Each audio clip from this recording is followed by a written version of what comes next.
ตลาสอนกันปุ่นตามไหนเนี่ยที่ขึ้นมาสับเลียงเหนวันโยเกี่ยวเขาตลาสอนกันวิตนานุปัสสนาเนี่ยก็เหตุการตลาอันเดลัยญาที่ได้ทบนั่นเนี่ยเป็นวิตนาวินาปอเป็นมาเขาหาซ้ำตีเลยเหตุถือเกลิดเขาบ่ป่องเสือในเมื่อในตีสับเลียงในปันกว่ากวนเฮา แต่ดีเหตุการณ์ตลานั่นเนี่ยมีเหตุการณ์ตลานี่ที่เลยจุนลิบจุนเลียงสีเด้อตายเป็นตายที่เลยไว้ใจซึ่งนั้นห้าเนี่ยซึ่งในกลมเลยไว้ก็ตายเป็นตายขยับแต่เนื้อหยาบตื่นว่าต้มหนึ่งให้อิดพอเฮ็ดจังไหนตื่นเฮ็ดไหนก็ป้าหยันให้ตื่นเฮ็ดไหนก็อันนี้ก็ผิดหวังมันเนาะใครตายใครรีบตื่นว่าพื้นหนึ่งให้อิดอ่ะพอไว้ใจจังไหนเหมือนตั้งขาตัวขาเสเหสำเข้าป้ากว่าที่เนออัตตกิลมัฏฐานุโยกะเป็นรองขาตัวขาเสเหไพ่จริงกว่าไพ่หนึ่งว่ะสำเพียงพอนังตะลามาอีดอดหึงมาอีดอดเอาจิบมาก้นมาขึ้นมาซ้ำแค่มันอยู่สาลมใจเละซ้ำพื้นเบ็ดสายเบ็ดวายเบ็ดลมเบ็ดซึ่งไหนก็ซ้ำไปสั่งถูกว่ะซ้ำซ้อมใจเขาพื้นเบ็ดดิกหนึ่งเบ็ดดิกมันขามซิเพอิดบ่เฮ็ดซึ่งไหนก็มันซ้ำเข้าปากะดินเนอกามาสุขันลิกานุโยกาเนี่ยในก็มันลดไพ่จริงแต่ว่าเหตุการณ์ตลาดวันนั้นตีเลยจอมเส้นตังปานกลางอันห้องว่าเมสิมาปฏิปทาโปจอมกับตีเส้นตังปานกลางเมสิมาปฏิปทาหมอไว้วางใส่ในเดมันได้ลดสองยิงเนี่ยมันได้ลดอัตตกิลมัฏฐานุโยกะก็ได้ลดกามาสุขันลิกานุโยกะสองอันนี้ก็มันได้ลดในวงในมันจังเมียนเส้นตังมักกังจังได้เมียนมิสิมาปฏิปทาก็นั่นแหละเหตุการณ์ตลาดวันนั้นโลเลยมีเสียปักเนเส้นตาสายตังบ่มีเสียให้แหละก็เฮ็ดหังขอหังกุยเนี่ยเส้นตังมันจังผิดเปิงจังยองๆมากกว่าก็จังเป็นจังไรตลาก็จังเป็นจังเดผิดเผินกว่านี่ก็มันจังเป็นก็นี่แหละเหตุการณ์ตรานั้นมีเสียกับเหตุในมันไหลที่เลยมีเสียอันซอนในบรรทุทบลีงามปกป้องใส่มาลีหมอไว้วางใส่หมอหูหมออยากหมอตุยหมอไว้วางใส่เอาในเดนั่นเดกว่าเหตุทางขอหังกุยก่อนไปหังบ่มีเสียแหละกัดตะสาวสาลามมีเหตุกว่าหังกุยในเดก็มันจังปึงดังมันในโดเลยอ่อนกันไว้สติจังไหนแต่เหตุการณ์ตละวิปัสสนาว่านั่นเนี่ยที่เลยป่องใส่ลองตั้งพรปังอันห้องว่าจงอโจที่เลยป่องใส่ปฏิจจสมุปบาทปฏิจจสมุปบาทอนุโลมมันเป็นสังขารติมาอวิสสาปิเสียสิงขารลูกดีอวิสสามหูเอเลเหตุสังหางป่องเนาะสิงขารปิเสียวิญญาณนำก็บ่เหตุสังหางป่องเลสังไลมาวิญญาณลองติดังสันตินั้นวิญญาณปิเสียนามารูปังปุติดังสันติมาก็สำไลมาเป็นยุคนามตะลานามารูปปิเสียสาลายตนามพอมียุคนามมาก็สมิสาลายตนะตาเสือหูเสือกุลังเสือลิ้นเสือโตเสือเสือสมิมาอายตนะหกปาสาลายตนะปิเสียภัสสะพอมีอันภัสสะในนี่ก็บ่มีสาลายตนะก็สมิอันตุ้มเตอมันมาอายุงที่มาตั้งหางพังที่มาตุ้มตีตาสายเสียงที่มาตุ้มตีหูไอเสียวที่มาพุทที่มายื้อใส่ดีคู่หลังอายาสาเจียมหวานสันติมาตีลิ้นอันที่เตอร์โอนแข็งสันติมาเตอร์ดีโตอันวนที่มาตีใจในเป็นภาษาที่มาตุ้มเตอร์จึงไหนว่าภาษาเบสยาเวทนาเนี่ยก็เพราะว่ามีลองที่เตอร์เนี่ยก็เวทนาเนาะสันติปอมาเวนาสุขเวนาอันอยู่สาลมเสอ ทุกข์เสเมียนเสทุกข้าเวทนาสำเร็จจังมาแพงเวทนาทุกอยากขันเสมันทุกข์เสเมียนเสอันนี้ได้เป็นมาอุเบกขาเวนาปานกลางเจ็บก่อมซึมเจ็บก่อมซื่อที่เป็นมาเวทนาสามอันนี้เวทนาพิเศษตัณหาปุเวทนาเป็นมาเนี่ยก็ตัณหาเนี่ยสำเร็จเป็นเสมักมันมาตัณหาเนี่ยเป็นเสมักเสมักเนอเวทนานั้นเสมักเสมักเสมืดที่เนอเวทนานั้นสำเร็จเป็นมาว่าเป็นมืดมากมายเอาตัณหาพิเศษอุปาทานเนี่ยสำเร็จเป็นอุปาทานเป็นเสซับกว่าเนาะมืดมากดีอายุงกรรมกงนั่นเนี่ยมืดมากเนอเวทนาอันเรียนเข้มนั่นเนี่ยแหละสำเร็จใครเป็นเทียงเอาเป็นเทียงใครจำป่วยเอาจำป่วยเทียงเนี่ยสำเร็จอุปาทานพิเศษปวเพราะว่าเป็นสอุปทานเอาในจะเป็นเนี่ยก็กรรมะเพราะว่าสมุทิสังหังปองให้อุปทานพิเศษปวเนาะเพราะว่าพิเศษสติเพราะว่าเป็นภาษาพิเศษวินาพิเศษตนาพิเศษอุปทานพิเศษปวเพราะว่าพิเศษสติเพราะเดี๋ยวก็จันทิสังหังปองจะเป็นเนี่ยก็คึงสังหังปองอันที่เป็นเพราะว่าพิเศษสติเนี่ยก็คือกติสติเพราะเป็นไรมาสติก็สำเร็จไหลสราลงในตั้งเท่าปยาที่ลงในตั้งเสพมรณะปยาที่พิเศษสรามรณะสำเร็จเป็นไหลสรามรณะปยาที่มรณะซึ่งในสำเร็จไหลกว่าว่าเป็นมรณะมาทบตั้งตายไม่เอามรณะพิเศษสาธิพิเศษสรามรณะทุกขาญาดังทุกขาโดมนัสสะทุกขาโดมนัสสะอุปยาสะเนาะเป็นตั้งขี่ตั้งห้อนตั้งให้เป็นว่าซึ่งไหนเนี่ยนี่เป็นแถวต้นคันธาลงเฮานี่มันเป็นว่าซึ่งไหนอันเป็นมาซึ่งไหนนี่แถวต้นอันเป็นซึ่งไหนติตั้งมาสติว่าสลาปยาที่มรณะว่าเวทนาว่าซึ่งไหนเป็นมาภาษาซึ่งไหนเป็นมาเวทนาซึ่งไหนเป็นมาตัณหาซึ่งไหนเป็นมาอุปาทานซึ่งไหนเป็นมาอันนี้เนี่ยมันเป็นสภาวะตรากุยสภาวะคันธาให้เป็นมามันสภาพผ่านผีปงเฮ็ดเป็นมาเนี่ยยิงปึงด้วยจ้องโจ้ยเลยเป็นมาเนี่ยบ่ป๋องสัพพิสัสมุปบาทซึ่งนั่นตั้งในป๋องว่ามันเต็บเลยติ๊กที่นั่นน่ะเนาะสุดามิยะญาณนี่แหละเฮาเต็บเลยติ๊กที่ปฏิสัสมุปบาทอนุโลมปฏิโลมเนี่ยก็บ่อะไรมาสาติก็สราปยาที่มรณะซึ่งสัมเป็นมาโกนเอาลองเลยตั้งตายเนี่ยก็พากลมไข่ตายเท่าเนี่ยก็พากลมไข่เท่าเจ็บเป็นเปียที่ตั้งใครตั้งเจ็บในก็เผาก็สำใครเป็นเคยเป็นในก็ตัวขันถาวนี่แหละวันหนึ่งวันหนึ่งป้นกว่าตัวขันถาก็ซื้อตั้งเท่าตั้งเจ็บตั้งตายเนี่ยมันสำกว่าที่ติ๊กน่ะอันในเดมันเปลี่ยนมาอยู่แหละมันสั่งให้หามยาวก้อยกาหนังหือเต็มเลยทบเทียงตั้งเท่าตั้งเจ็บตั้งตายมื้อนานั้นเนี่ยสำติเลยให้อย่างเนี่ยติเลยขึ้นโหนด้วยก็พังแล้วสำไรเจ็บสำไรเท่าสำไรตายบนไหนซึ่งก็บ่มีสาตินั่นน่ะปฏิหลงในขึ้นโหนหลังนั่นน่ะเนาะเฮียงแล้วสำไรมีสาติในสาติกำลังสำไรเฮ็ดมาก็บ่กรรมะเพราะว่าอุปาทานให้เลยขึ้นสร้างหางปองมาเฮาจะเปลี่ยนลองตั้งสีซื่อสีเหลืองเฮาคัดสร้างหางปองมาแล้วสำเป็นมาเฮียงแล้วสำเป็นมาอุปาทานเนาะก็เบอเสมักตัณหานั่นเป็นมาเนาะเฮียงแล้วสำเป็นมาเสตัณหาละก็เบอเวทนาเลยเป็นมาเฮียงสำเป็นมาเวทนาก็บ่มีภาษาอันที่เตอเลยเป็นมามันเป็นจังไหนก็ไม่ภาษาอย่างสำเป็นมาน่ะก็บ่มีอา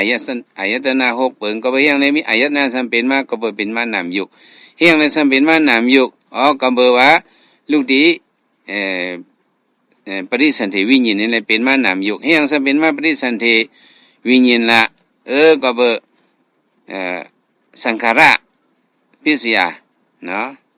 สังขารก็บ่เฮ็ดสร้างหางปองนี่เป็นมาเฮียงในสมิสร้างหางปองคือสร้างหางปองให้บ่เลยเป็นเพราะว่าก็เบิ่มฮู้เลยเฮ็ดไหนมันเป็นเดี่ยมฮู้อวิชชานั่นน่ะซื่อว่าอันเป็นมาจังไหนในตาเต็มเลยเกิดเท่าเป็นตายนั่นเนี่ยเพราะว่ามาหาด้วยเงินมันเนี่ยเด้อองที่เตียบมันเนี่ยมันเป็นกะเหลอเนี่ยดีอันจับกันพิสุปันไอ้จ้องอันจับกันย่ํเหลียวเนี่ยอันเฮาเลยเป็นเพราะว่าโกนเนี่ยอย่าไปให้มันเป็นแทงนั่นเด้มันสังกัดเตียบเลยดีเวทนาและตัณหาในวงกลางเนี่ยดีวงกลางภาษาพิเศษเวทนานั้นก็เวทนาพิเศษตัณหาในวงกลางนี้ในจังเป็นตีอันออกมุ่นป้นรอดไหลอย่างว่าเวทนานี่รอดา ตัณหานี่รอดอเนี่ยพวกเวทนาเนี่ยตัณหาเนี่ยมันเป็นมาเวทนาเป็นมาสิตัณหาเนี่ยมันเป็นมาเนี่ยก็เป็นที่ออกมือป้นเราเดียวเนี่ยปฏิจจสมุปบาทเนี่ยทราบเลี้ยงเนี่ยมันจึงไหนเละในเฮาไข่ในขึ้นปฏิจจสมุปบาทอันลาดกว่าอันตั้ง2 วันนั้นในขึ้นมาเก็บหูเวเหมือนในเฮาได้มาต่อสู้เวทนาอันโปมาที่ในตัวเฮาเนี่ยเลี้ยวอันเฮามาเขากันตระเหตุบ่มันหนังเนี่ยก็ฮู้กะเวทนาเนี่ยมันมี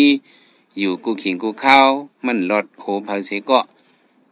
เมียวเวทนานั้นของบ่ตัวขันธาเฮาเนี่ยเวทนาขันธาเนี่ยมันสัมปอกึกกับจับมาที่ขันธาเฮาอ่ะก็ในแหละบ่มีขันธาก็เวทนาเนี่ยมีเอาเวทนาเนี่ยเด้เป็นทุกขเวทนาก็เป็นสุขเวทนาเป็นสุขเวทนาก็เป็นอุเบกขาเวทนาเนี่ยเวทนามี3เปิง3ฐานเนี่ยมันเป็นเมียวหนึ่งก็มันได้เป็นมาเมียวหนึ่งลึกดีเวทนาเนี่ยแหละ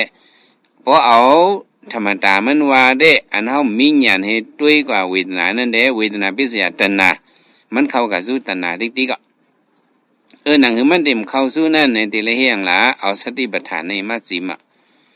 ติละเอามากัง5 ปาในเข้ามาจิมสมาธิสมาสิงคปะเนาะสมาสติสมาสมาธิจะไหนสมาวายามะจะไหนติเอาจะไหนสมาธิที่มากัง5 เปิงเนี่ยเอาสติตะลาอันมาจิ้มจอมเอาตั้งหูอันสมาธิที่อันมาจิ้มจอมอย่าไปให้มันเป็นกู้เข้าสู่ตัณหานั้นเนี่ยติเลยมาเอาสติถ่อมเเนาะสุตตมยญาณถ่อมเอาสินตมยญาณสมาวนจอมภาวนามยญาณสมานั่งการยักเพด้วยถ่อมด้วยตุงเอาด้วยฮับเอาด้วยวินาให้แล้วเป็นจังนั้นสะพอตราหอมานั้นเตลงห้อยเนี่ยปื้อด้วยลงมาเวทนาเนี่ยมันชื่อเก่าเนี่ยมันชื่อเวทนาอันนั้นให้หมอกอกเลยติ๊กที่อันตั้งนั่นน่ะเนาะหอกไม่เตียงอกไผตกไม่โหเนี่ยอันนี้โกยไว้ในเป็นติ๊กที่นั่นจังว่ายุคน้ำจะได้เป็นมาก็มันชื่อเก่าเมื่อคิงในยิงใส่เนี่ยอันนี้มันเป็นการลงนาแต่เฮ็ดวิปัสสนาเอาในใส่ใจเพราะมันเจ็บมาเตไหนก็มันชื่อเก่าเจ็บเนี่ยมันชื่อเก่ามันเป็นเฉพาะเวทนาแถวต้นขันธะมันสืบเป็นคือก็มันเป็นกว่ากุ้ยเนี่ยเฮาไว้ใจเปิดด้วยจังไหนอันไหนมันอยู่ในมิสิมาปฏิปทากว่าว่าใครได้ใครรีบมีญาณตั้งหูอ่อนหน้าให้ได้ก็หูอจ้องอโจเนี่ยได้อันนั้นสัมเป็นอัตตกิลมัฏฐานุโยกะหนึ่งมันจิบมาอินออดในก็เฮาสำคัญอยู่สายพื้นเป็ดอยู่สาลมเสอเป็ดจังเอาตั้งลมใจอยู่จ้อมกว่าบ่เนี่ยก็สัมเป็นกามสุขันลิกานุโยกะเนี่ยมันลดลองตั้งเกี่ยงกับพิษเปิง2 เปิงอันเปลี่ยนเป2 เปิงในมันลดไหลเละจังว่ารู้เลยมีตั้งหูอ่อนนาญาณสัมปยุตอันนั้นเอาตั้งหูในอ่อนนาว่าตัวขันธาเฮาได้นั่งตราก็เฮาหลู่วันพระเป็นเจ้า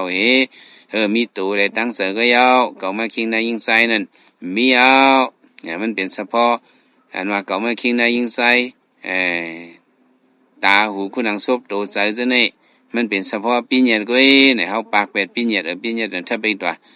อันนี้สติอาการินะวิวิเดนะปัสสติติวิปัสสนานั้นการวิปัสสนาใน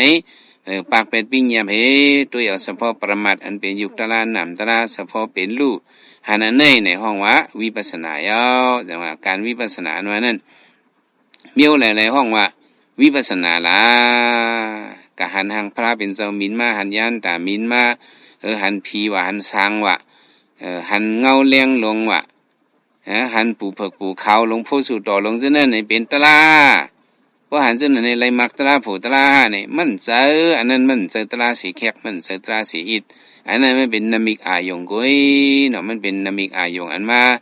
ย่าเกาเส้นตังหมักโผว่ะเพราะหันจังนั้นมาพระอันหันเนื้ออายงนั่นในไว้ก็มลีไว้ว่ะมันเป็นพระตู้พระปอมกุ้ยหันยาหันตาเขามินมาเนี่ยก็อันนั้นมันคือยาหันตาอันติลีไลไว้มันเป็นยาหันตาตู้ยาหันตาปลอมก็มันเป็นมายะเกาอายงเฮาบ่กับจอมหลังอันนั้นติ๊กๆเนี่ยก็มันเป็นตะลาก็มันเข้าเนื้อขวางตะลามันได้ออกขวางนี่ก็ว่าวีลงกับที่เขามันจับห้อยมันได้จังหย่องกว่าเว้ยตั้งร้านได้ออกขวางนอกตะลามีสตินั่นน่ะว่ามีสติก็เฮ็ดกรรมฐานหย่องเนาะมันเป็นกอบซื่อนั่นน่ะในอย่าไปให้อะไรผิดเปิงผิดตั้งหรืออะไรมีเสีย อนเฮเดซี่จำในตั้งบันจังว่าเฮาติมาหลู่โตหลู่ซาเฮาเอาตั้งหู้อันสุดามีอย่างในเตียบตัดว่ามันเป็นยุคตะละนังตั้งทุกสุในเป็นยุคอันหู้ในเป็นนามตะลาในเป็นนามให้ยุค2เปิงกุ้ยในเฮาเตียบตัดนามารูปบริสิดาญาณอันตั้งบ่ยาวก็ปิเสียบริกหาญาณยุคนามเป็นมาในก็มันจือผ้าผ่านผีปงพระลงผ่านม่ามจื้อมันอิงเปิงสภาวะตะลาไอจองไอจูแลเป็นมาอวิสาปิเสียสิงขราสิงขราปิเสียวิญญาณวิญญาณปิเสียนามารูปนามารูปปิเสียสาลายนะสาลายปิเสียภาษาภาษาปิเสียเวนะเวนะปิเสียตนะตนะปิเสียอุปนะอุปนะปิเสียบ่บ่ปิเสียสาติสาติปิเสียสรามรณะโสกปริเทวทุกขโทมนัสสุเนี่ยมันเป็นแถวต้นปฏิจจสมุปบาทก้อย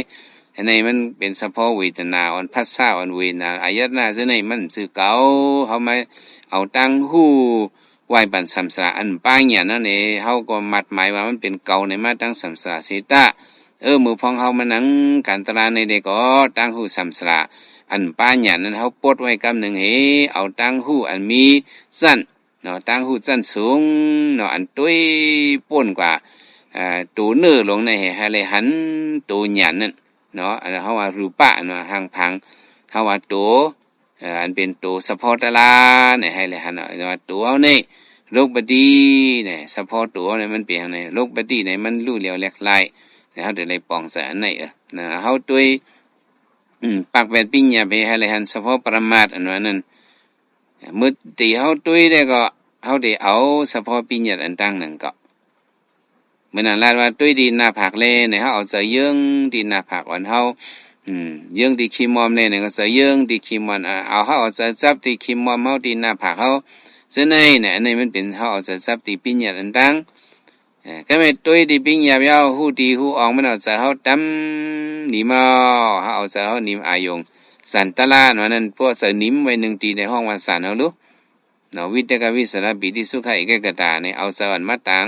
ไว้ที่หน้าผากในมังกำเสาเฮาก็ปิวกว่าขึ้นมาถึงขึ้นเห็นเนี่ยเฮาเอาต่างขึ้นเนื้ออายงเฮาเป็นวิตวิสระเป็นสันตะลายจะนี้ไว้กันนะเฮาฮู้ตีมันเอาปิญญาได้ฮู้ไว้แกก็ฮู้เอาเอ็มกาปิญญาตันทะเบตัวเนี่ยอย่าไปต้วยดีหน้าผากอย่าไปต้วยอย่าไปเอาดีผิวหน้าผากในก็อย่าไปเอาผิวที่ขี้มอมในก็อย่าไปเอาผิวมันที่ผ่าตีนผ่ามือในก็เขากว่าเนื้อมันหยันเฮาจี้เข้ากับเนื้อมันหยันตั้งหัวจี้เข้ากับเนื้อมันเอาเฉพาะมันอยู่กันไว้นั่นมันรู้เหลียวแหลกลายนี่ก็เอาเจอเอาจี้เข้าด้วยถึงเนื้อมันกว่านี่ก็มันได้มี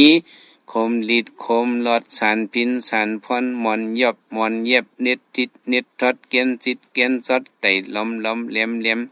หนึ่งยกหนึ่งแยกอ่อนจิจิโจโจอ่อนอาบน้ำไม่โลกัดโลหนึ่งยกหนึ่งแยกเหมือนจะนั่งคนโน่นนั่นเฮาลมมาเป่าให้ก็ค่อนยกค่อนแยกอ่อนจะไหนเป็นหั่งล่ะมันเป็นเฉพาะมันเต็งเฉพาะเป็นล้วนเป็นลุยอันห้องว่าคณิกานิสักคณิการันมรณะเนี่ยเฉพาะอันเป็นจังนั้นเป็นเกาห้าเนี่ยมันจื้อเป็นมากคิงนายยิงใจของกำเล่นไล่มันจะหิเมียวมันจางต่างจื้อมันเป็นลู่นั่นเนาะเป็นเฉพาะปอไม้หายกว่าเป็นไม้ลูกกะเกิดไม้ตายกะพุทธไม้หายกว่าเนไม้ขึ้นหลับกว่านะมันเป็นเนี่ยนี่เป็นเฉพาะอนิจจานะมันเป็นมิวเนี่ยเขาได้เลยป่องใส่กำน้ำได้กวนเขาเหตุการณ์ตลาดเนี่ยมันทางว่าอันซื้อในได้เป็นตลาดเนี่ยมันทางตลาดเนี่ยเขาก็ทางซึ่งคือก่อมหัวก่อเนียงก่อมหูเตะก่อเฮ็ดก่อมหูเตะเนี่ยก็นั่งเฮก็เย่ากว่าวันละวันนั้นปาดละปาดนั่นเนี่ยเย่ากว่าหันเป็นลูกบ่มหันเป็นลูกเนี่ยมันไปเข้าเนื้อวิปัสสนามันติมาตึกที่สมถะอันนี้สังเฮเป็นสังนิมนต์เฮป้นเวทนากาเฮเป็นปิติปัสสติอ่อนเฮมันได้เป็นซึ่งไหนก็เป็นลูกว่านั้นวิปัสสนาว่านั้นมันได้เลยหันเฉพาะเป็นลูกด้วยตัวก็ด้วยยุคตลาก็เลยหันยุคตลาเป็นลู่ด้วยเวทนาก็เลยหันเวทนาเป็นลู่ด้วยใจก็ได้เลยหันใจเฉพาะใจเป็นลู่ด้วยเฉพาะตลาก็ธรรมานุปัสสนาด้วยเฉพาะตลาก็ได้เลยหันเฉพาะเป็นลู่อันไหนอันหันเป็นลู่เนี่ยท่องว่าวิปัสสนานั้นได้เลยหันเป็นลู่บ่หันถึงเป็นลู่ก่อนสั่งได้ห้องว่าวิปัสสนาป้มไปหันถึงอันนั้นเด้ก็ แต่มันไปเข้าเนื้อวิปัสสนาฮู้ว่าเป็นยุคนามเอายุคนามนั่นก็เป็นไอ้จ้องไอ้โจให้เป็นมากุยเนี่ยซึ่งในก็มันถึกเป็นปื้นฐานมันก็มันไปเข้าเนื้อล็อกวิปัสสนาเอาลมเข้าลมออกหมายต้องนี่ได้เสนิมซึ่งในก็มันไปเป็นวิปัสสนาวิปัสสนาไหนติเลหันกว่าอันรูปมันน่ะเป็นรูปมันพอหันในมันเป็นวิปัสสนาเฮามาด้วยทุกขเวทนาในปอมาปนนังหึงมาก็ทุกขเวทนาในปอมากัมบันนำในบททุกขเวทนาปอมาเนี่ยกูเฮาเนี่ยเฮาซ้ำเอาเก่าเสือเก่านั่นให้เฮาก็ตุ้งสังขารเอามันเฮาก็ตุ้งรับเอาเวทนามาเจ็บที่เก่าเนาะมาเจ็บปันขาเก่าเนาะมาเจ็บปันตาตีนเก่าเนาะมาเจ็บปันเตียนเก่านั่งเตียงในเนาะโลเตียนเก่านั่งเตียงในโกนเก่าในหยังไปมาเจ็บตาตีนเก่าในหยังไปมาเจ็บหัวเข่าเก่าในหยังไปมาคืนอันนี้ห่มกอกเลยติ๊กที่ห่มปากเลยติ๊กที่เฮาเอาเก่าให้กระตุ้งรับเอาน่ะอันนี้เฮาเจ็บหรือเฮียงเนี่ยอย่าไปเอาเก่าให้กระตุ้งรับมันจะเก่าอันเจ็บในเป็นเวทนานะมันเป็นธาตุลิ้นน้ำไผลมเกียนมาเฮตุ้มต่อหลอกกันเฮแหละธาตุธาตุมันเหตุการณ์เนี่ยมันเหลือเฮียงมาแล้วมันเป็นอะไรเอาหลวงป่องใส่เปิ้ตัวมันสัพพตะละหังมันตังมันเป็นหังมันตังมันรวยเนี่ยเฮาได้ไล่เปิ้ป่องใส่เสื้อไหนตุยตะละว่านั่นลายเฮ็ดมันก็มีลายเปิงหลายลายนะก็กับเปิงหลงมันเด้มันเหี่ยวดีเป็นรูหันเป็นรูนั่นน่ะป้อมไปหันเป็นรูในเฮ็ดคือเฮ็ดตะลาก็มันไปเข้าในขวางวิปัสสนาอย่าหันปาหนึ่งว่าเมื่อปานพระเป็นเจ้ามันเอาใครฮู้ตะลาให้ได้มันก็ลักให้ถามเจ้ายานเขาเสื่อนเปิ้นว่าการตะลาเขาเหี่ยวเป็นยานตายเอาเนี่ยมันลักให้ก็ล้อมถามให้ต้องหมายมาลักถ่อมของตะลาเบิ่นนั่นก็ถามเจ้าเขาเสื่อนเป็นยานตานั่นเจ้าเขาค้าเฮ็ดถือเฮเลฮอดถึงอรัตถมรรคอรัตถผู้เป็นยหันตากว่าค่าเฮ็ดกันตราเย้าโตกว่าค่ามังเจ้ามังป้าว่าเฮาตุ้ยเป็นลู่อันเหลียวไว้อีทางปอมาก็เฮาตุ้ยให้อันเป็นลู่ตุ้ยเป็นลู่อันเหลียวไว้ค่าเนาะอีนั่นเพิ่นก็ถามแทงต่างเจ้าเจ้าซื่อนั้นซะว่าเฮาตุ้ยยุกน้ำสองป้าเนาะยุกน้ำนี่เป็นยุกน้ำนี่เฮาตุ้ยเฉพาะยุกน้ำสองป้าแล้วเฮาหันเป็นหันตะลากว่าเจ้าก็หันสองป้าด้วยยุกน้ำสองป้ากันอันเขาแล้วเจ้าลาได้แม่นะแม่นึกระถามแทงเจ้านึงกระถามแทงจุ่มนึงเจ้าเขาจะไม่ดื้อกันละหันตะลาสุดโตกว่านี้เฮาด้วยเวทนาสามป้าเนี่ยจุ่มนั้นว่าเวทนาสามป้าเจ้าเขาเอาเวทนาสามป้าด้วยเนาะเจ้ากระถามแทงเจ้าป้านึงกระถามแทงจุ่มนึงเจ้าเขาไม่ดื้อเฮ็ดอยากตะลาขาลาพื้นฐานไว้หรือยากเฮาด้วยธาตุสีป้า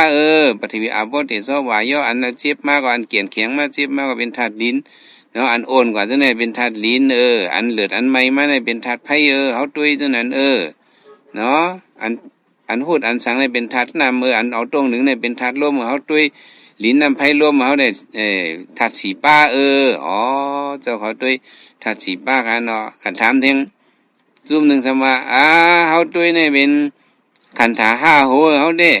เนาะขันธาห้าป้าเนี่ยเจ้าเขาเป็นขันธาห้าป้าเนาะก็ถามเรื่องซึมหนึ่งเจ้าเขาจะนึกว่าเฮาได้อายตนะ6ป้าเฮาด้วยเนี่ยว่าเฮาเอาอายตนะ6ป้าเฮ็ดเบิ่งมันนี่ด้วย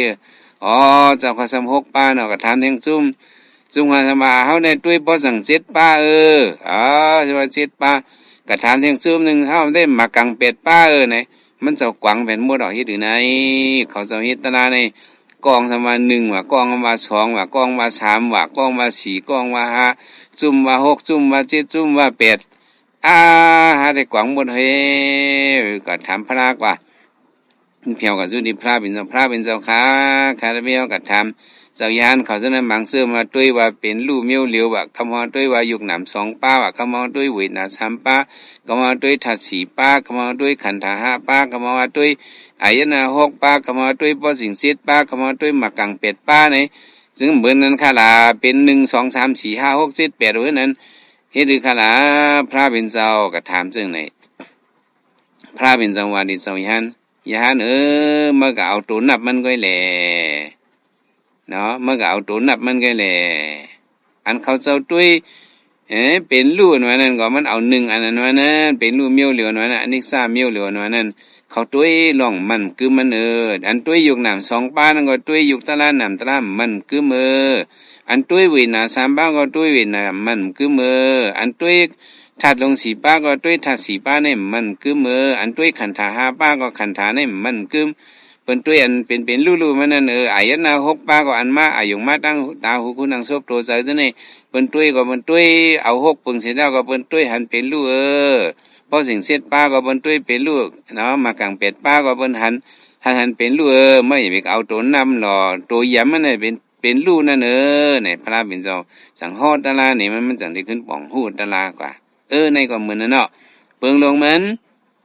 ใครต้วยจังหือต้วยใครต้วย1 2 3 4 5 6 7 8มิ้วแล้วก็ยะต้วยเวทนาก็ยะหรือไรหันเป็นลู่เนี่ยมันจังได้เข้าในวิปัสสนาญาณเฮาหลบป่องสะไหนเนาะเลียติดตัวเฮานั้นเพราะว่าสุขเวนามาเนี่ยก็นึกจะเฮาเนี่ยเป็นโสมนัสเวนาจะเฮาเนี่ยติดจมติดตัวเฮานั้นอันเฮานั่งในเพราะว่าทุกขเวนามาเนี่ยก็นึกจะเฮาสัมหันใจสัมเป็นตัวมนัสเวทนามาติดตัวเฮานั้นบางปองมันนั่งหนูก็เจ็บก้มซึมเจ็บก้มซึสัมเป็นอุเบกขาในนึกจะเฮาก็สัมเป็นอุเบกขาเวทนานั่นก็เมียวหลังมาก็ยะเฮาโล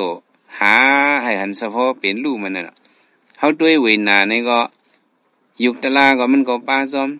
นำตะลาก็ป้าซ้อมเฉพาะตะลาก็มันก็ป้าเวทนาก็ป้าซ้อม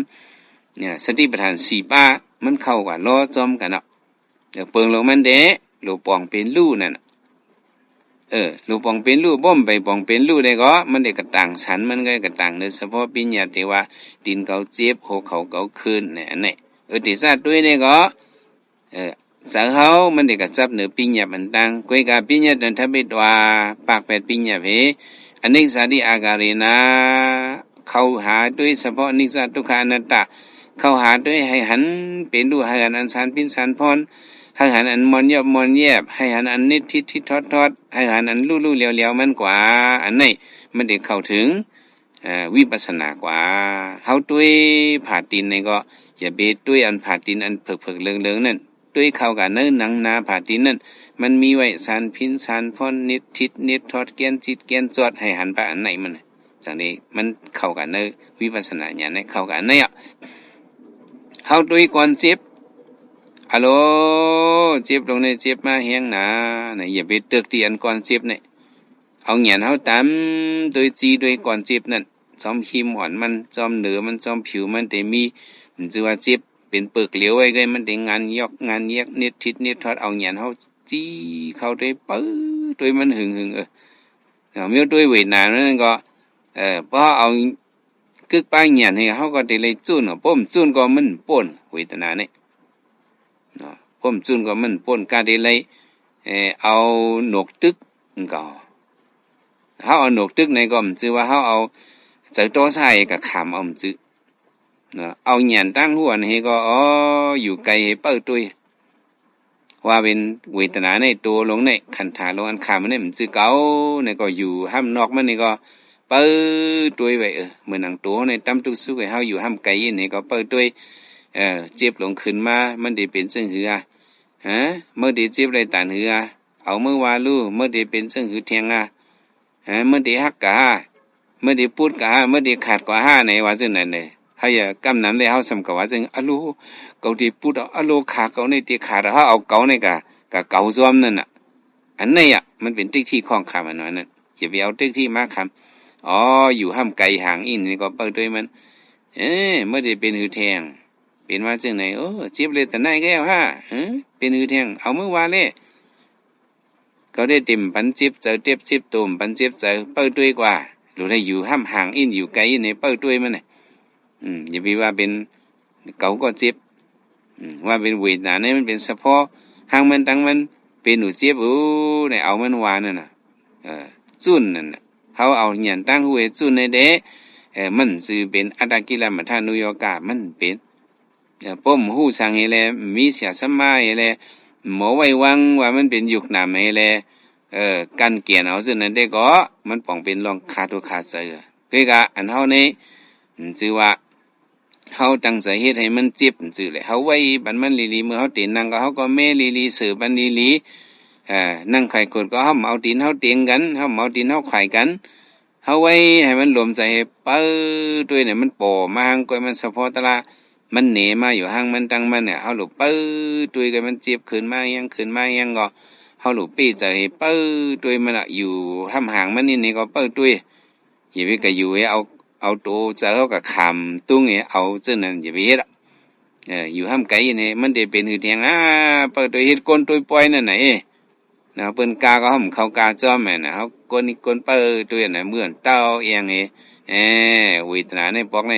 มันติกาล็อกเลยปล่อยมันกาลูกก็ได้เปิ้ด้วยมันลีๆรู้ว่ามันเจ็บได้จังไหนจือว่ามันเจ็บจังไหนในตั้งสามสลาในมันเป็นจังไหนติ๊กๆก็ห่มต้นทั้งนี่แหละเปิ้ด้วยมันห่มต้นเอาข้าวยามหึงนี่แหละเปิ้ด้วยมันจังไหนให้ปอกแล้วเฮาถามว่ามันกินเจอนั่นน่ะเนาะติเตมันเวทนาว่านั่นมันมีอันเป็นก็มันได้มีอันรั่วเหมือนเรื่องกลางวันออกมานั่นเหมือนที่จะออกในได้เงาเหล็กได้ก็มันเลือดแค่ก็ออกมาเงาเหล็กในเลี้ยงมาเฮียงเลี้ยงมาเหลือดิกเฮียงมาดิกเลือดมาดิกไม่มาดิกเฮียงมันเฮียงวันเนี่ยขึ้นมาดิกอ่ะขึ้นก็เพราะมันถึง12 โมง1 โมงเอาไหวลงว่าทั้งว่ากลางวันเจอเนี่ยก็มันก็ยุบกว่าโอนกว่าก็เลื่อนสุดก็ขึ้นสมหายกว่าเวทนาอันปอมาอันจิบอันขึ้นปอมาจังนี่ก็มันก็เหมือนนั่นน่ะมันตีเป็นมานี่ก็มันได้ขึ้นมาดิกต่อมันสำขึ้นยุบขึ้นลงกว่าเนี่ยเฮาได้เลยไว้ปันข้าวมันนี่เปิดตัวมันก็มีขิงมีข้าวมันน่ะอันเฮาตัวนี่ได้ห้ำอันเฮาป่วนมันไหลนั่นปองว่าหังปองว่าเฮาเปิดตัวต่อมันสุดกว่าเห็น1 ปอกลีๆงามๆในเฮาเปิดตัวมาล่ะเฮาก็ยาเป็ดเฮาก็ยาเป็ดสันถีมันว่าจังได๋เนาะพวกก็ยาเป็ดสันถีมันก็เข้ากับคอนมันก็วิตานี่มันก็ห่างกว่าเป็นนั่นน่ะเหมือนจังไข่ไก่ห่างอันนั้นน่ะมันแตกขึ้นมันนานแตกนั่นน่ะมันแตกไหลนั่นน่ะไก่อันไข่ไว้อยู่หน้าห้างนั่นไข่อันมีอยู่ที่หน้าห้างนั่นเนาะเพราะว่าไก่มีตกจะคือมันเน็ดมินผับออกเพิ่มนั้นก็อิงสันเละเหล่ามันคอนก็คือห้างไก่นั่นคอนก็คือนั้นก็โกนเอาไก่ยิบวางเฮียงจังได๋ไข่ไก่อันนั้นเนี่ยมันเป็นไข่ไก่ห้างกว่าในสันทีมันลู่กว่ามันแตกเอาน่ะงอมหึงตันนี้ก็งอมเอาองค์บ่เจ็บก็ไข่นั้นมันแตกในเป็นไข่ไก่ห้างกว่านี่ก็เหมือนเฮางอมเวทนาเฮานี่ก็งอมไว้อย่าไปไก่ตรงไก่หนึ่งมันเพราะว่าไก่ตรงไก่หนึ่งก็มันสำเข้ากันเนอะอันตะกี้ละมาทานุโยกากะเจอจับจอมลองอันยุงสาลมเจอใครอยู่ภายสายนั่นก็อันนี้ก็มันไหลตะลาเนาะหู้ปักหู้เปิงให้แลใครลิใครตายตืดตันเฮ็ดกว่าจังนั้นก็มันป้าหยันก็มันจังไหลตะลาจังว่าติไหลมีหยันนะสัมเปียวเอาหยันนอนจิ้มจอมเปิ้ด้วยอยู่ไกลห่างมันนี่เปิ้ด้วยเอามันว่าเลยมันเป็นหือก็ทุกข้าเวนาลงเนี่ยเฮาได้เลยด้วยให้มันหันเป็นรูนั่นน่ะเฮาว่าด้วยเวทนาก็ให้หันเป็นเวทนาเป็นรูในนั่นน่ะเฮาด้วยกว่าเมื่อเจ้าได้เฮาได้หันว่าที่อันเฮานั่งเตียงนั่นเฮาอันนั้นแหละที่กลุ่มเฮานั่งเตียงนะเฮาหันว่าอะโลเป็นที่โกนเขาในเฮาว่าไหนเป็นปีเงียบเก้งก็บ่ด้วยหึงมาหมังกำมาจะเฮานั่นเฮาหันเฮามาดวางเป็นโกนเฮานั่นน่ะเฮาว่าอะโลเป็นก้อนเจ็บลงกว่าอันนั้นเฮากับเพียวดีเนอเฉพาะปีเงียบมันกว่าไปดอกมันกับเพียวดีเฉพาะเวทนามันกว่าไปดอกน่ะลูกดีหันเวทนานั่นนี่ละเวทนาในขนงานขนเกียนเลือดมาเฮียงเนี่ยมันเหล็กลายนั่นน่ะเนาะหันเป็นรูหน่อยนั้นมันมี3 มิลล่ะเฉพาะเป็นรูเนี่ยลูกที่มีหังนี่แหละลูกที่มีหังเป็นหังแหละเป็นมามีมานั่นก็ห้องว่าเป็นรูหัวห้องว่าลองเหล็กลายนั่นน่ะอันนี้ซ่ามันบอกว่านิซ่าในบอกว่าเป็นมันกึมอานิซ่าในบอกว่าเป็นมันกึมน่ะมันกึมน่ะอันเฮาอยู่เมื่อเฮาตินั่งนั่นมันไปเจ็บหังอีเป็นอุปิขาเวทนาเนี่ยอุปิขาเวทนาก็มันกึมรู้เนาะอุปิขาเวทนามันก็ไม่พอนั่งหึงมาก็เลือดมาเนี่ยอุปิขาเวทนาอันเป็นหังนั้นเนี่ยก็ไม่มีกว่าเอาเหตุเป็นว่าอันเลือดมาในเนาะในเฮาหันซึ่งในก็บอกว่าอุปิขานั้นเรียกลายก่อนเรียกลายเป็นว่าอันเลือดเอาในบอกว่าอันนี้เป็นเฉพาะเป็นรูปมิวหนึ่ง ลูกที่อันมีอันเป็นให้เลยเป็นมามีมาเมียวในก็เป็นห้องเป็นลูกที่อันเป็นอยู่มีอยู่ในเสสำคัญอันเป็นอันมีกว่านั้นก็ในก็เป็นห้องเป็นลูกของเขาเหมือนหนังว่าอันเลือดอันไม่อันคมอันเกี้ยนจะในเป็นมามีมาไว้เนี่ยก็เขาก็เปิ้ตัวมันหลงไว้อยู่กำมาอันเลือดอันไม่อันคมอันเกี้ยนอันจะในซ้ำมีไปแล้วหายกว่าอ่ะอันเมียวในก็เป็นห้องเป็นลูกหนึ่งเก่าในหมายสองนี้อันมีไว้เป็นไว้มีไว้อยู่แล้วซ้ำเป็นมีกว่านั้นเมียวในก็ห้องเป็นลูกก็ว่าหมายสามลูกที่อันเป็นอันมีอยู่เมียวหนึ่งเสียซ้ำขึ้นเป็นกว่ามีอยู่มีกว่าแทงเมียวหนึ่งนั่นอันไหนก็ห้องลองแหลกลายห้องอันนี้ซ่าห้องมันแหลกลายกว่าก็อยู่ที่เจ็บเนี่ยเฮาตัวเจ็บมันถึงไว้เฮาตัวดังอยากลูกที่อันเจ็บเนี่ยมันก็มาขนงานลงมาขนงานยึกลงมาบ่ดันมาครบ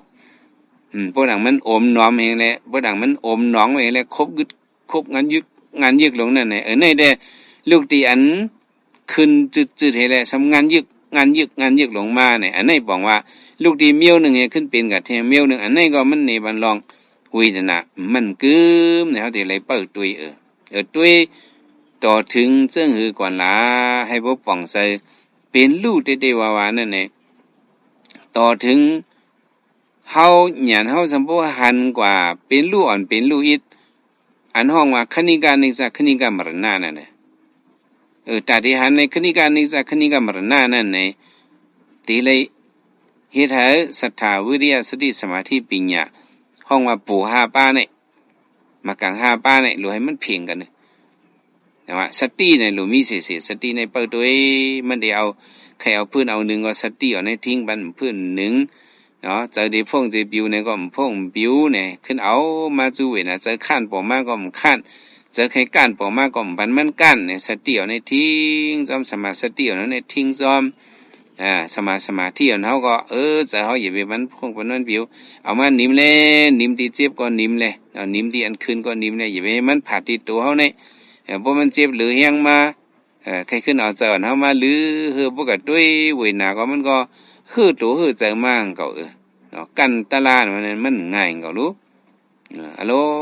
ตัวใจหน้าบ่ตัวใจมากก็ขึ้นเอาสวรรค์มาหรือเอาตีลมเขาลมออกเนาะอันเป็นแขกอันเป็นเจ้านั่นน่ะเป็นลมเขาลมออกขึ้นมาหรือดีลมเขาลมออกในเป็นเจ้าหูมือเขาเจ้าหูมือออกในเป็นเจ้าหูมือเขาเจ้าหูมือออกไหนบ่ให้เจ้าไหนอย่าไปสิบกำเช้ากำเอาไหนก็ขึ้นกะเขาจูทุกข้าเวนะ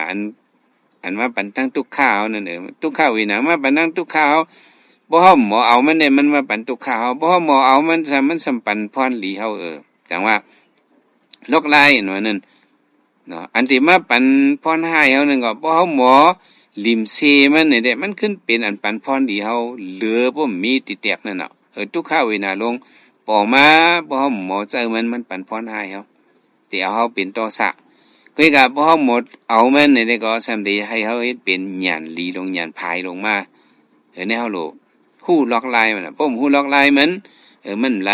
อันนั้นหรือไหลมีเสียสมาธิการวิปัสสนาเนี่ยพวกพระเป็นเจ้าเป็นพระมาพุทธเจ้าเป็นพระมาเนี่ยก็เพิ่กลมหู้ล็อกลายมันนี่กว่าจอมปฏิจจสมุปบาทให้ก็เวทนาปิเสียตัณหาพวกเป็นเวทนามาก็สมเด็จเป็นเจอตัณหาก็เนาะเป็นเจอโทสะเนี่ยก็เป็นตัณหาก็เองก็ตัณหามิ่งก็เป็นเนกิเลสกว่าก็เองก็น่ะเป็นเสโตซะนั่นเฮียงนะเป็นเตโตซะมันคะเลอันเจ็บอันคืนในอะไรคะเลอันอยู่สานั่นไหลนั่นน่ะนั่นก็เป็นตัณหาเจอตัณหาให้กับคะเลอันอยู่สาลมเจอนั่นน่ะสัพเพธรรมาอนัตตาสัพพตลามันในสัมเป็นอนัตตามันเอาเฮาว่ามันก็เอาเฉพาะมันมีจึงคือมันดีแถวมันโตนมันเด็กกว่าจึงมันกว่าจอมปึกมันโตนมันแถวมันก็อันเฮาไหนเฮาหลุเป็นก้นตัวปล่อยไงปื้อตัวมันไข่กว่าจังไหนมันเป็นกว่าจังไหนเฮาหลุไว้จะกัดเย็นๆนี่ปื้อตัวลองว่ามันเป็นอยู่รู้อยู่นั่นแหละอันไหนไงผมหมอไว้วางจังไหนตัวกว่านี่ก็โกนเฮามันอยู่สามา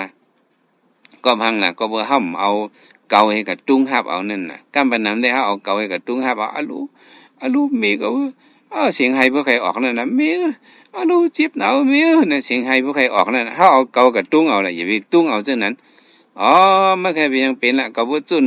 เอาลงจุนดูพระเป็นเจ้าลงมันสิตัวเก่าลงบ่ไว้ใจอะไรจังไหนเด้บอกว่าจิบตุ่มจิบใจอันนั้นมันเป็นอันไหนอ่ะเฮาเจ้าก็ลาดูเสียๆหมักมงนอกว่างหมักมงเนื้อว่างอันนั้นว่ามันเจ็บมาเนี่ยก็เขาได้เลยไว้ใจ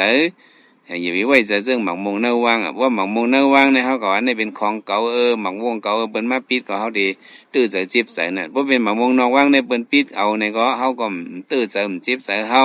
อันนี้มันมาเข้าเนื้อเลยมาเข้าเนื้อเสกยาติ๊กที่ลาดกว่านั่นน่ะ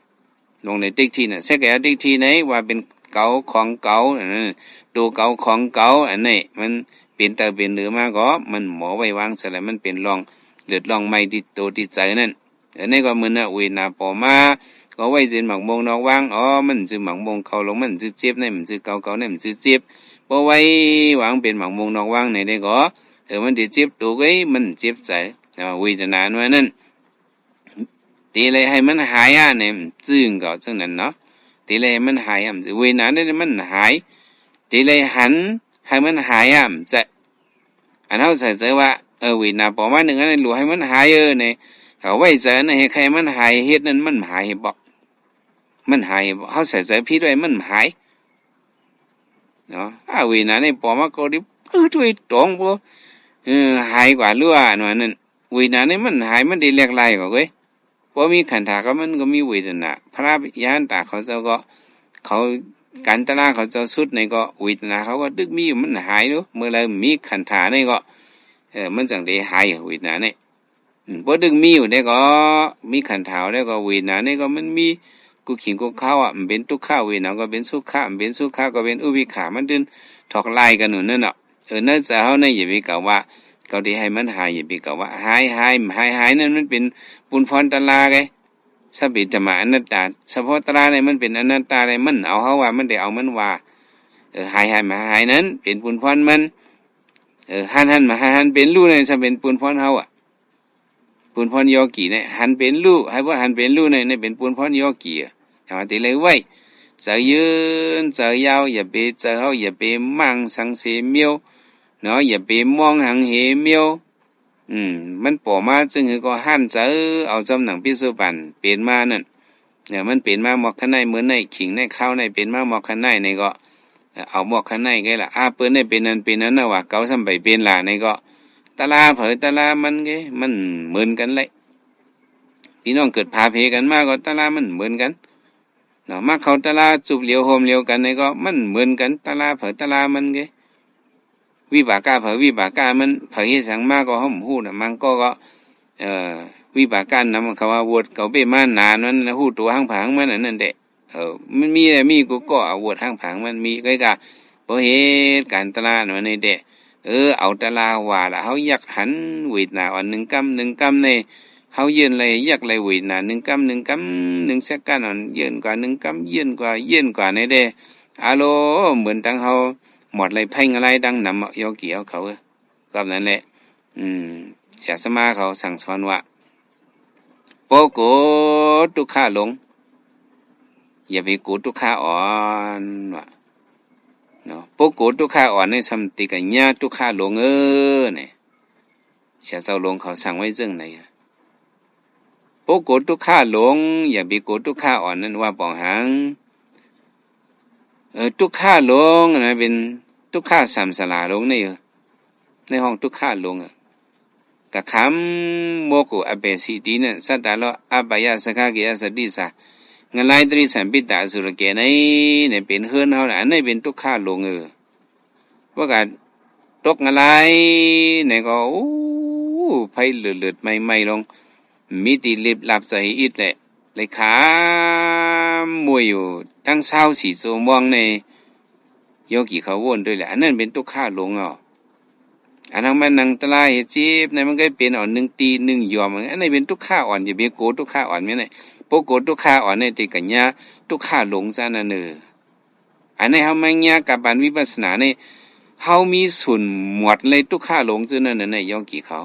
ส่วนอันไหนเฮาอยู่ปันมัน หลุดตื้อมันอย่าไปปันมันห้ามเพราะหลุดกว่าในเด้ก็มันต่างจัดนานว่านั่นเด้มันญาแทงอ่ะส่วนลีจังไหนพระเป็นเจ้าฮอที่นั่นกิสาก็ประมาณตรงนั้นเนาะเต่าตาหมอดตัวนึงอยู่นั่นสมุทรลายแหละใครกว่าดังแล้วก็กว่าปากปีเมืองไอ้ออกมาถุยใจมัน1ปอกเอาก็หงมาผู้ออกเนินน่ะไม่ถุยใจมัน1ปอกยอลูกดินนำกลางกาในเปิ้นซ้ำเอาการรออันนึงเป็ดตกกันในการรออันไหลมาจอมน้ำให้การรอนั้นซ้ำมีหูเหลียวก้อยว่าที่เองการรอเต็มๆทนนั้นมันหลมี4หูล่ะเนาะเปิ้นเอา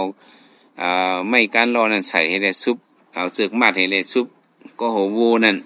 แต่ได้หลักรอนั้นหลมี4หูก็แน่มีหูเหลียวอ่ะนี่ก็ร้องน้ำให้เพียวก็ถึงนั้นสมุทรตลานั่นนี่พระเป็นเจ้าธรรมเจ้าย่านเขาตั้งเต่าตาหมดปากปีเมืองพุทธหงออกนำมา1ปอกตั้งการล่อในให้มันมาซุบหญ้ากัน2ติงไงพระเป็นเจ้าธรรมย่านเขาประมาณสอนด้วยในปากปีเมืองเต่าในจังได้ออกมา1ปอกน้ำสมุทราก็ซ้ำกว้างน่ะการล่อในก็ซ้ำผู้ลงก็วินภายไหลก็วินร่วมตั้งไหลท้องกว่าทั้งบุญสมุทราก็ซ้ำกว้างในให้เต่าตาหมดให้มาก็โหงมาสอดหญ้าคู่การล่อว่านั้นเนี่ยมันง่ายๆเนี่ยย่านเขาตอบกันซึ่งไหนพระเป็นจะว่าย่านเขา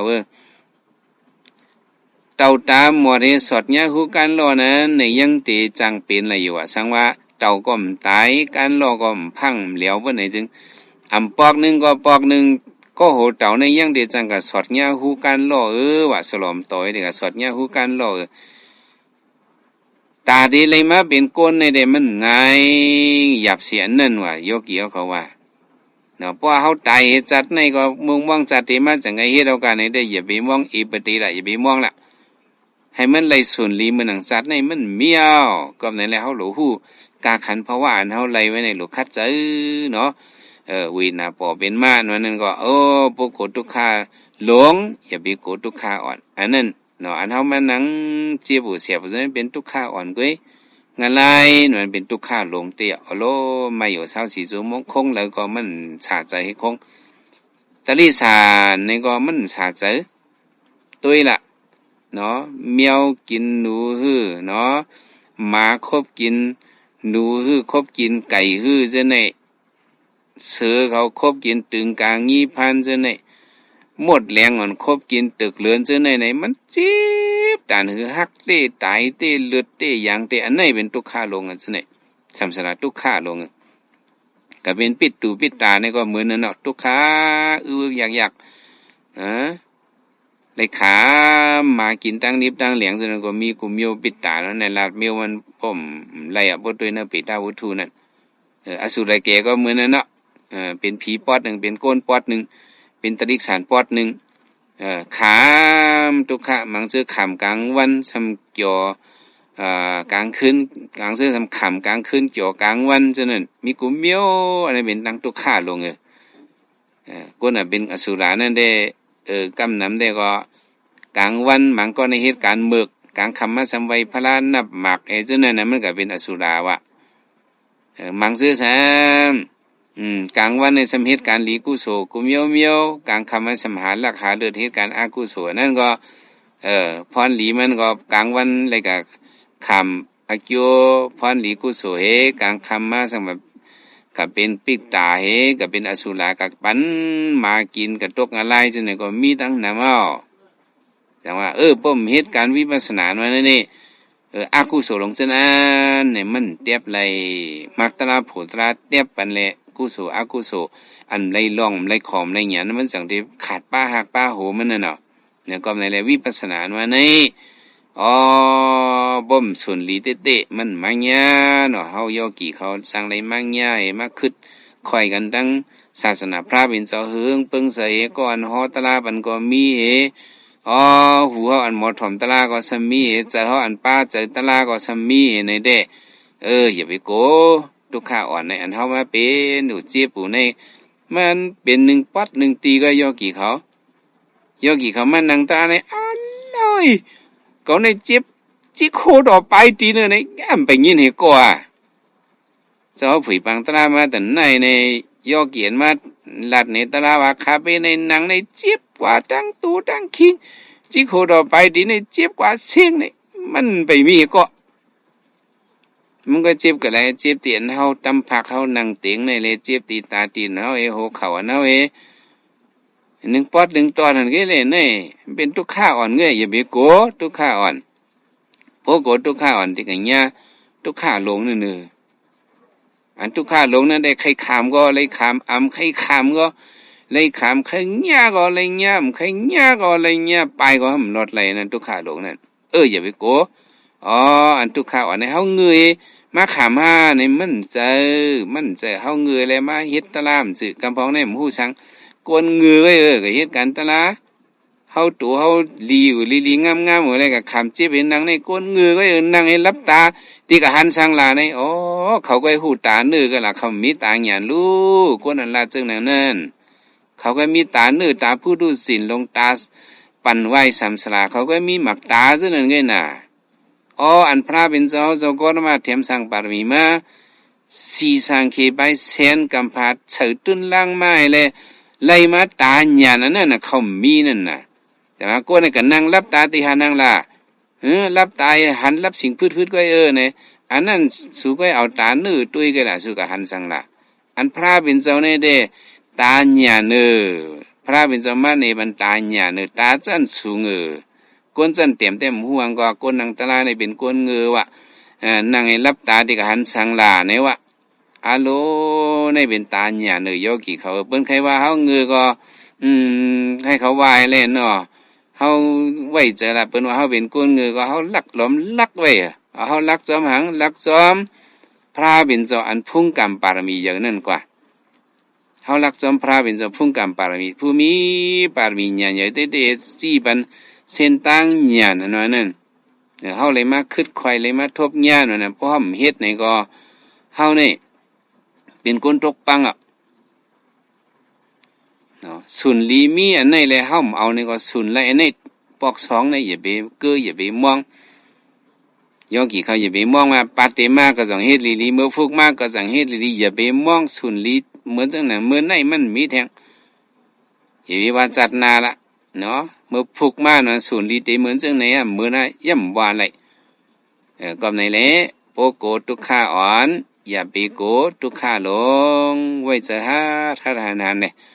เจ้ายานเขามือปานพระเป็นเจ้าเบิ่นไว้จะหาเนี่ยเสือมากินก็เบิ่นนั่งคำย่าอธิษฐานตะลาเบิ่นน่ะเบิ่นจุนหัดแต่นั่นขาหักกว่าก็เปิ้นนำเอาวาดเป็นสังฮักกองเป็นวิดนาลงตูคันถามซื่อตูเกาลง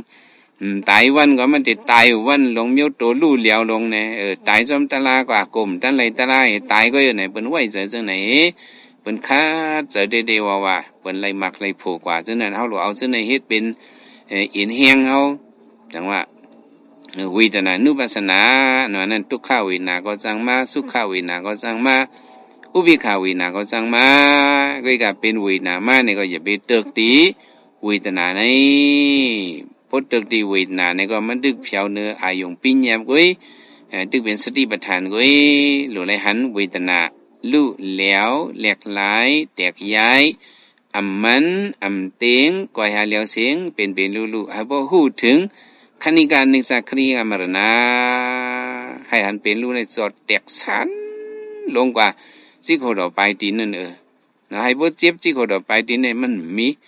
ยอกี่นั่นมีอันหันเป็นลู่ซันถึงจิโคดอไปตีนได้มีอันนั้นเป็นวิปัสสนาญาณเจ๊จังวิปลวะวิปัสสนานั้นเป็นอันนั้นอันหันว่าข้อไม้หายกว่าใกล้ไม้หายกว่าเสียบไม้หายกว่า1ยิบ1ยอบเหมือนหนังไผไม้เกียงนั่นไผไม้โกนมอนั่นฉะนั้นแต่มันเป็นตุปละวิปัสสนาปรวะวิปัสสนาเนี่ยมันมี2มิวน่ะตุปละเนี่ยมันแห้งอีปรวะเนี่ยเป็นแห้งใหญ่อันเป็นตุปละวิปัสสนาญาณแห้งอ่อนได้หันมาเย็บๆมันก็หายกว่าคมลิๆหายกว่าแก่นสิหายกว่าหันเป็นรูชาติมาฟรีซึ่งคนดุมเนื้อเองก็ขึ้นหายกว่าอันนั้นมันได้เป็นตุปละวิปัสสนาแห้งวิปัสสนาตึกแห้งเลยแห้งวิปัสสนามีนั่นตึกบ่ไหนซึ่งก็เบอสมาธิตึกแห้ง สมาธิตึกเฮียงเฮ็ดตะลาในสมาธิเนี่ยกับตามกันน่ะวันหนังตะลาก่อนหนังอย่าบ่ปวดตะลาก็สัมปดปาสติเหก็อุบกันลมปังเหก็ตีไล่ใต้ลี่วันเหก็ตุ้ยข่าวมีนั่นมีในอันนี้สมาธิหลุดกว่านี่มาเฮ็ดตะลาก็มาหันเป็นลูกก็หัน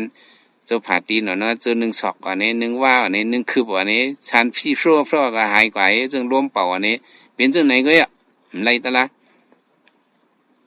พวกใครไล่ตะลาได้สมาธิหลวแฮงอย่าเฮาปดตะลาก็อย่าไปปดสติไปจุกนั่งนอนสติก่อนปุนพรตาไหลมากในไปก็จุกเอานั่งเอานอนเอาสติกว่าเลยข้าวยามมีกาขันอย่าปันซุ่มไหลกว่านั้นข้าวยามสมาธิเอาบ่เลยหอมมาแต่หน้าเอาอย่าไปให้สมาธิก็รู้แล้วเกาดิมตุ้ยเปิ้นเกาดิมถ่อมเปิ้นเนาะเฮาอย่าไปกะกับไก่เปิ้นนั่นเฮาเฮ็ดการตราเนี่ยเนาะอีก็แค่ก้าววิสานากับป้อเนี่ยติเลยเยืองซึ่งหนังนอจงนั่นเนี่ยมีเหลี่ยมเหลียวก็ออกดีจุนคุณหนังดิเหนือชบนั่นในมันกะก้องกะกิ่วฮะอันไหนมันเดียวเจียวหัดถึงไหลตะลาเกี่ยงก้อเหลียวเจอเหลียวนั่นพวกเหมือนซึ่ง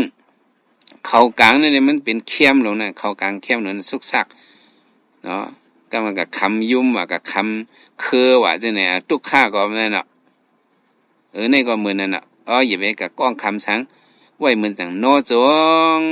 มีไตก็ไว้จะว่าเหมือนจังมีไตก็ฮู้จักกันก็ไว้จะเหมือนจังว่าฮู้จักกันมืดกันก็ไว้จะว่าเหมือนจังมืดกันเฮอยู่ก็เหลียวเจอเหลียวเนี่ยอันนี้สมาธิเอาเฮียงอย่างเนี่ยพอมาหันเป็นลูกก็พรึกเนี่ยสดสร้างทางโดดังคิงเหี่ยวหันข้าวยาวข้าวหึงอันไหนมันถึงได้เป็นมาปละวะวิปัสสนาเอ็นแห่งวิปัสสนาเยอะกันว่านั่นมันได้เป็นมาอันไหนพอหันเป็นลูกนำมาในก็ลูกเลยคัดใจให้หันเป็นลูกพอหันอยากให้มันหันนำมาพอนำมายาวเนี่ยเสียเจ้าหลวงเขาสั่งสอนให้เป็นลูกไหนตัวดีให้มันหันพอหันยาวให้มันจานพอจานยาวหรือให้มันสุดตาดีให้เป็นลูกสุดอันนั้นแดสัพพิธรรมะอนัตตานี่แหละเฮาเฮ็ดเอามันไหลตะลานี่มันเป็นอนัตตามันเอาเฮาว่าแหละมันเอามันว่ากุยตาเป็นลูกสุดนั้นมันสื่อปุนพรยอกี่เขายอกี่เอาเขาเฮ็ดเอามันไหลปุนพรยอกี่เขาเด้ติเลยเฮ็ดถือบาวิดาบาหุลิกดายักยาวยักแทงตุยยาวตุยแทงซ้ำเอาซ้ำแทงอย่าไปหยันเฮาอย่าไปปันมันแห้งอย่าไปปันมันเหิดตุยเอาตุยแทงยอมกันไว้เตอโตนิมเสอนิมสิมหยาในเปิ้ตุยอย่าไปเอาเกาให้กับตุ้งเอาอันจิบอันขึ้นนั่นอยู่ห่างไกลเนี่ยเปิ้ตุยเฮ็ดจังกนตุยปล่อยก็เอาเขาว่านี่มันก็เอาจังหือละเหมือนจังตุยกนก็เหมือนจังตุยไก่ต่อกันมังเนี่ยพาให้มังพาก็ให้ตุยเปิ้ตุยเฮาอย่าไปกับเข้าจอมนั่นเนาะมาคบกันเอาไปเขาคบกันแล้วคบเลยวีหนามาคบเขาก็คบแล้วมันจือตัวเก่าแล้วเฮาไว้เจอจังไหนตุยกว่าพวกเฮาหมอไว้วางใส่โยนิสมนสิกาลาอันว่านั้นไว้ใจถูกแม่นอันว่านั้นเฮาเยินกันขันธิปารมีขึ้นงักก็มันเข้าเนออัตตกิลมัฏฐานุโยกาเฮาหลมีสติอ่อนนกนาตื้อตันนะเฮามาตื้อดอดตะลาในเด้มันมีน้ำซุมมันได้เป็นน้ำเมียดมันกุยเนาะมันไหนไหลมาสับแรงในวันเวทนานุปัสสนาสติปัฏฐานพอเป้ก่อนเลยเวทนานุปัสสนาสติปัฏฐานเฮาตุ้ยเวทนาในก็กายานุปัสสนาสติปัฏฐานก็มันก็เข้าบ้าเฮาทิ้งตัวเฮาก็กายานุปัสสนาสติปัฏฐานให้เข้าบ้าเวทนาเป็นมาจึงเฮาก็สติให้เปิดตุ้ย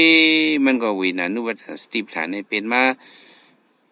มังกำว่าใจเฮานั้นมันก็กิกแกกลงมานั่นน่ะเขาที่สืบเยี่ยนเนาะเยี่ยนเนาะเนี่ยลูกที่หันเจ็บในตอมนัสสาเวทนาเฮาเนื้อใจเฮานั้นก็ได้สืบเยี่ยนเนาะก็ได้พื้นเนาะสติเลยเนาะสืบด้วยแทงเลยเนาะเนี่ยสิตานุปัสสนาสติปัฏฐานก็มันก็เข้าจ้อมกันเนาะสมหันเวทนาเนี่ยเป็นรู้แตกสานพินป้อนงานยึกงานยักรู้อยู่แล้วอยู่แลกอยู่ไล่อยู่ไทยอยู่1กำเป็นกว่า1เมียวมังกำเฮียงมามังกำยอมกว่าหันซึ่งนั่นก็ในมันเป็นธรรมานุปัสสนาสติปัฏฐานนั่นว่าสติปัฏฐาน4อันเนี่ยมันเป็นโฮมกันมันเป็นโฮมกันบ่เป็นอยู่ในซึ่งในได้ก็ ปองว่าแห้งตะลาเฮามันสืบกันอยู่ไหนมันได้ส่งฮอดถึงไหนเป็นลูกสืบจานเป็นลูกส่งปันไหลหันเป็นลูกส่งปันไหลสืบจานเป็นลูกส่งปันไหลถึงเป็นลูกสุดบางอย่างผู้อย่างนั้นพูดอยู่ในเอาโหลไว้เจอมันขอเอหลุดโตหลุดเจอปอโกทุกข้าอ่อนอย่าโกทุกข้าลงเหมือนในเลยมาซับเลี้ยงในวันวิตนานุปัสสนาสติปัฏฐานเพราะว่าเฮาเยื่อนกันเลยวินานุปัสสนาสติปัฏฐานในก็อันเฮาเต็บเลยติ๊กที่ในก็บอกว่าเฮาเต็บเลยมานำเตี้ยๆติ๊กที่ข้องคำสำนึกปันว่านะอย่าไปปันติ๊กที่ข้องคำอย่าไปเอาเก่ามากลมโหจูเฮแลในเฮาโดอยู่ไกลเห็นเสียงเก่าตัวเนี่ยเสียงเก่าเจ็บเนี่ยเสียงเก่ามันกับไก่เก่าเห็นอันนี้เปิ้ลตัวมันกว่าเด้เฮาที่เจียวทบญาตราอยู่ให้โยเกี่ยวเขาเจียวทบญาตราถือตราเมียตราเสตรามันกันขันไว้สีกำลุยตาเนาะ